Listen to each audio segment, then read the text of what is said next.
এই জামাত শিবিরের মতো উগ্রবাদী সংগঠনকে নিষিদ্ধ করতে হবে। এই জামাত শিবিরের মধ্যে আপনার চাঁদাবাজ গ্রুপ তৈরি করা হয়, এই জামাত শিবিরের মধ্যে সন্ত্রাসী গ্রুপ তৈরি করা হয়, এই জামাত শিবিরের মধ্যে সোশ্যাল মিডিয়ায় প্রোপাগান্ডা ছড়ানোর জন্য সাইবার বাহিনী তৈরি হয়। আপনারা শুনেছেন বট বাহিনীর কথা। এবং এই 6 মাসে তারা সরকারকে মূলত ব্ল্যাকমেইল করে, সরকারকে বিপদে ফেলে, সরকারের উপরে চাপ তৈরি করে তারা তাদের রাজনৈতিক ধান্দা হাসিল করতে চায়, ইসলামী ব্যাংক দখলে নিতে চায়। এই উগ্রবাদী, এই ধর্মীয় বিভ্রান্ত সৃষ্টিকারী জামাত শিবির গোষ্ঠীকে সর্বস্তরের জনগণের এখন থেকে প্রতিরোধ এবং প্রতিহত করতে হবে। কারণ এই জামাত শিবির ভাইরাসের মতো যত ছড়িয়ে যাবে এই সমাজ এবং এই দেশের জন্য তত ক্ষতি বয়ে আনবে। তো সেই জায়গা থেকে আমরা আজকে পরিষ্কারভাবেই মনে করি যে 24-এর এই গণ অভ্যুত্থানের গণহত্যার কারণে আওয়ামী লীগ নিষিদ্ধ হয়েছে।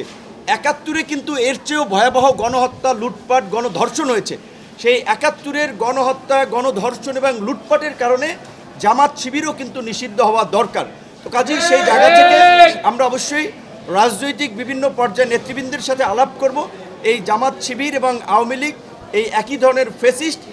আওয়ামী লীগ সুযোগ পেয়েছিল ফেসিস্ট হওয়ার, তাই তারা ফেসিস্ট হয়েছে। জামাত শিবির সুযোগ পায় নাই ফেসিস্ট হওয়ার, তাই তারা ফেসিস্ট হয় নাই। সুযোগ না পেয়েই তারা যে ধরনের তাণ্ডব তারা চালিয়েছে, তাদের অতীত ইতিহাস, সেই রক্কাটা ইতিহাস, ধর্ষণের ইতিহাস, দখলদারিত্বের ইতিহাস। অন্তর্বর্তীকালীন সরকারের সময় আমরা দেখেছি কিভাবে এই ছাত্র আন্দোলনের নেতাদেরকে ব্যবহার করে তারা বিভিন্ন সরকারি অফিস, আদালত, ব্যবসা প্রতিষ্ঠানে দখলবাজি, চাঁদাবাজি চালিয়েছিল। এবং এই 6 মাসে তারা সরকারকে মূলত ব্ল্যাকমেইল করে, সরকারকে বিপদে ফেলে, সরকারের উপরে চাপ তৈরি করে তারা তাদের রাজনৈতিক ধান্দা হাসিল করতে চায়, ইসলামী ব্যাংক দখলে নিতে চায়, এরকম আর্থিক প্রতিষ্ঠান, বিভিন্ন প্রতিষ্ঠানে তাদের লোকজন শেয়ার নিতে চায়। একটা ভাগবাটোয়ারা তারা চায়, প্রকৃত অর্থে ক্ষমতার ভাগবাটোয়ারা। তো কাজেই এই জামাত শিবিরকে কোনোভাবেই সুযোগ দেওয়া যাবে না। এরা সুযোগ দিলে ভবিষ্যতে এই দেশ তথা এই জাতির জন্য একটা ভয়ঙ্কর বিপর্যয় ডেকে নিয়ে আসবে।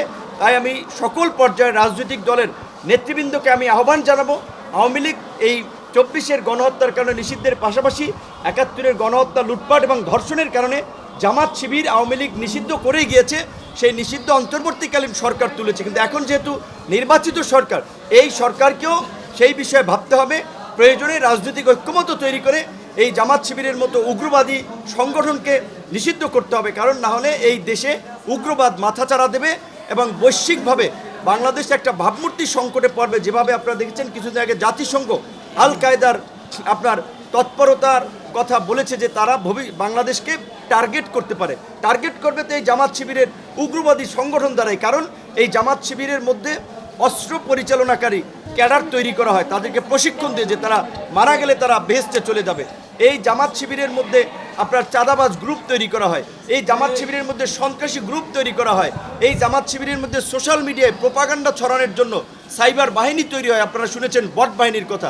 কাজেই এই রকমের একটা অপকীর্তি করা রাজনৈতিক দল এবং যারা বাংলাদেশের অস্তিত্বে বিশ্বাস করে না, তাদেরকে কোনোভাবেই বাংলাদেশের রাজনীতির সুযোগ দেওয়া উচিত না।